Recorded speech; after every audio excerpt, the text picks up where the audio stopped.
excited because it has rained and it just feels so refreshing outside to know that I don't have to spend a whole hour watering my own garden. Thank you, rain. So today I am going to be able to focus specifically on pruning my squash plants.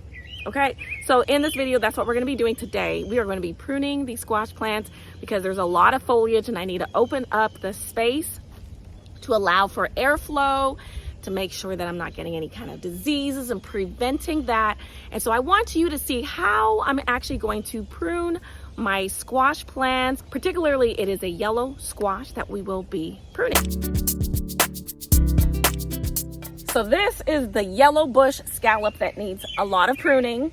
I actually have two plants right beside, side by side, which I know, you're probably thinking, why did she do that? That's not the right proper method, but like really, is there really a strict rule to gardening? You know, gardening, there's no perfect way of doing it. I'm just exploring, experimenting to see if I can produce a harvest still from it. There could be some effects on it. Maybe it won't produce as much because maybe it doesn't have enough space to really uptake nutrients. I don't know. Or maybe there's competition between both root systems and fighting over nutrition, or maybe it's just not enough space and there's just the foliages are just overcrowded. There could be a lot of different reasons that could inhibit a production. But I just want to try something out this year, and so far I've been able to harvest quite a few of them, and you will see on this plant that there are squashes. They're so cute. And this is a prickly plant. Now really, I probably should have some long sleeves on too, but I don't today. It's very nice outside, so I just really want to come out with a t-shirt. But I've got my gloves for sure because I don't want to get pricked. But that's what we have to do, is to prune this plant. There is a lot of foliage, and let me switch my camera around so you can really see what I am looking at. Before I show you, I want to show you a different squash plant. This is actually more like a long neck squash, and this borage is a little bit in the way. But I did this last night, so you can just kind of get an idea. I really clipped off and cleared up. I have still a few little things I could clip off and take out where there were some of the male flowers and those stems that are left once they dropped. I can clip off some of those. And look at that beauty. Look at that beauty, ready to harvest today. So what I'm gonna do is just very much similar, but on this side. So let's take a closer look inside here. And I really want to do it at a time where the bees were not around. It rained, and so they haven't really come out yet, and there's no bees. Okay, wonderful. But look at all that. So far I see 1, 2, 3, 4, 5, 6 under there. So we really want to clear up the space. There's also, look at this little, what is this? Ah, something just jumped on me. Yeah, that's gardening. You didn't see it, but some insect just jumped right at me. Yes, I do scream when I see insects like that. All right. See that yellow leaf? Yeah. Got to get rid of it. And all of those other ones that are underneath, there we go. All of those long stems that are underneath, I'm going to clip that. They are underneath the fruit. I'm going to clear that up. It will also make watering much easier. So as you can see, this plant is very full, and I can see some other baby ones that are really trying to form in there. I don't know if you can see that. See that?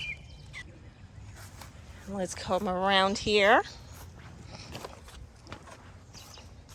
So I need to clear all that up. Yep, there's a yellow one over there.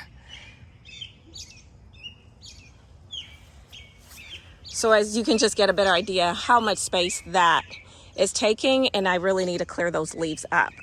My plan is to free up some space around that, and there's a few stems in there that are taking up a lot of space, and I just want to get rid of, for example, I need to get rid of this. There are some yellowing leaves down here that need to be taken out and cleaned up.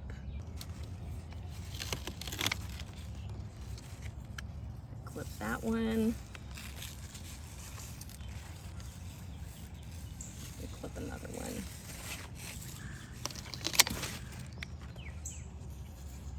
I'm really freeing up some space here now.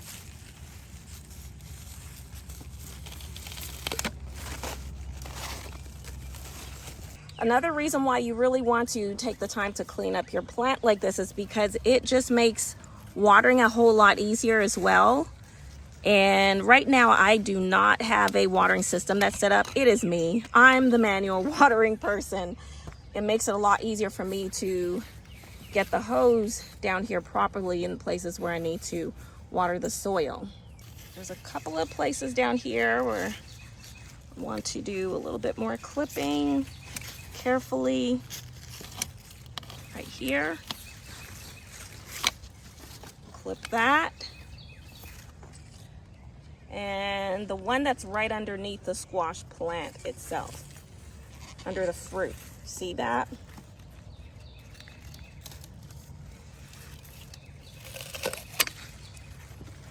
Clip that right underneath there. And pull these leaves out of the way. The grabber really helps me because my back will hurt if I constantly am bending over a lot. That does hurt.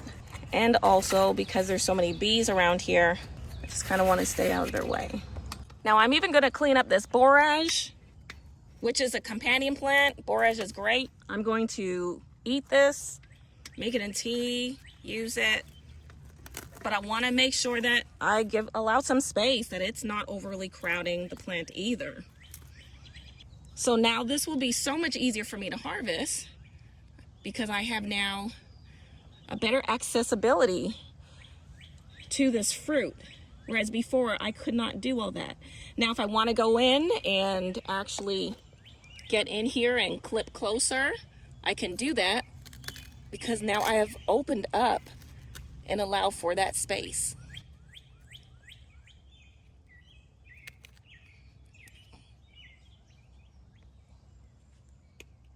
So other things just like this, you can see where, make sure there's no bees on here because the bees love this cilantro plant that has flowered. But as you can see, this is even a problem here because the cilantro plant is leaning onto this other plant. So I've got some bamboo sticks that I'm going to use to just hopefully just to keep it propped up so it quits falling over onto the squash plant. And just keep that in place. If I need to tie it, I do have ties. That looks like it's tipping a little bit.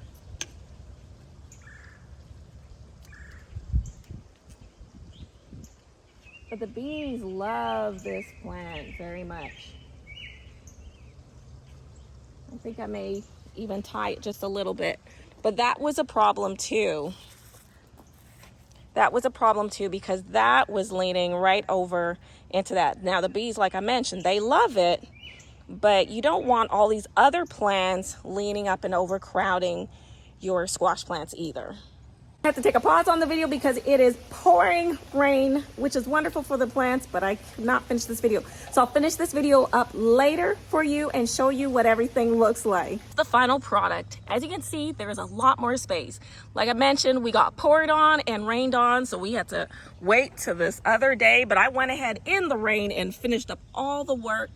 But as you can see, there's so much more space for these plants to be able to grow and the bees to actually be able to see all of the beautiful flowers that they can pollinate.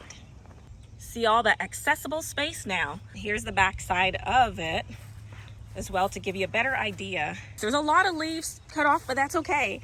A lot more will grow back, but at least the bees will be able to see the flowers much easier so that they can pollinate it.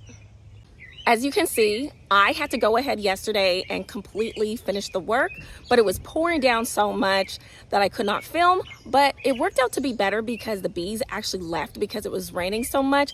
And so I was really able to go in and get it done quickly. I cannot wait to now really allow these bees and pollinators to be able to freely see the flowers so that they can help in producing more fruit. So I hope you were able to learn something from this video, apply it to your gardening experience. Remember to prune, don't be afraid, you're not going to harm your plant.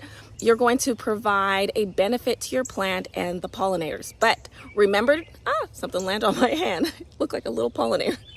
But remember to grow leafy, and I'll see you all next time. Bye.